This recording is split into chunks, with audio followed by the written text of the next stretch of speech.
Hey guys welcome to our new video. তো আজকের ভিডিওটা একটু সকাল থেকে শুরু করছি। চা করে তারপরে ওকে খাওয়ার দিয়েছি, কারণ ও খাওয়ার খেয়ে যাবে কাজে। ও খাওয়ার পরে কাজে চলে গেছিলো, আর এখানে আমার মেয়ে খেলছিল আর আমি চলে এসেছিলাম রান্না করতে। তো আজকে সিম্পলি রান্না করব। মটরশুঁটি আলুর তরকারি করেছি এখানে। আজকে আগে স্নান করিনি, আজকে বাসি কাপড় ছেড়ে আগে রান্না করেছি।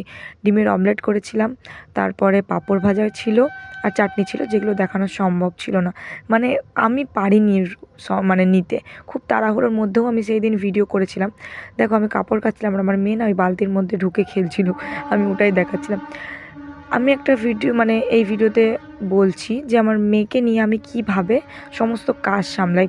অনেকে আমার মেসেঞ্জারেও বলেছো, মানে হয় আমার নিজের কাছের মানুষরাও অনেকে বলেছো, বা পাড়া প্রতিবেশীও অনেকে জিজ্ঞাসা করেছে যে এইটুকু বাচ্চাকে নিয়ে, মানে আমার মেয়ে তো ছোটো, তো মেয়েটাকে নিয়ে আমি একা কীভাবে কাজ করি।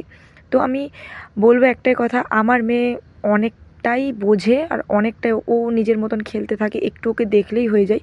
কারণ আমার মেয়ে যদি অতিরিক্ত দুষ্টু থাকতো বা চঞ্চল থাকতো, অনেক বাচ্চা অতিরিক্ত চঞ্চল থাকে, তো আমার মেয়েও সেরকম না। যদি অতিরিক্ত চঞ্চল থাকতো তাহলে হয়তো আমি একা আমার মেয়েকে নিয়ে আমার কাজ করা সম্ভব হতো না। তো যাই হোক, ওগুলো কথা বাদ দাও, কথা বললে অনেক কিছুই। যাই হোক, এখানে হচ্ছে সন্ধ্যাবেলার দিকে আবার কি বলে পাস্তা খাচ্ছিলাম সবাই মিলে। তো ও পাপাকে বলছিল যে দেখো আমার ভিডিওতে আমাকে দেখা যাচ্ছে, আর পাপা খাওয়াচ্ছিল, ও পাপাকে খাওয়াচ্ছিল। আর আমি না এখানে বসেছিলাম, আমি মানে প্রথমে বলেছিলাম আমি খাবো না, কারণ পাস্তা আমি অতটা পছন্দ করি না। এবার ওদের বাবা মায়ের খাওয়ার দেখে আমি বলছি একটু আমাকেও দাও, দেখি টেস্ট করে কেমন হয়েছে। তো ও দেখো না দেখিয়ে দেখিয়ে আমাকে খাচ্ছিল আর বারবার লঙ্কা দিচ্ছিলো, ওই জন্য আমরা হাসাহাসি করছিলাম। যাই হোক, এটার থেকে আর সুন্দর মুহূর্ত আমার জীবনে আর কিছুই নেই।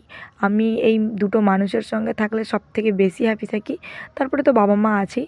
যাই হোক, দেখা হচ্ছে নেক্সট।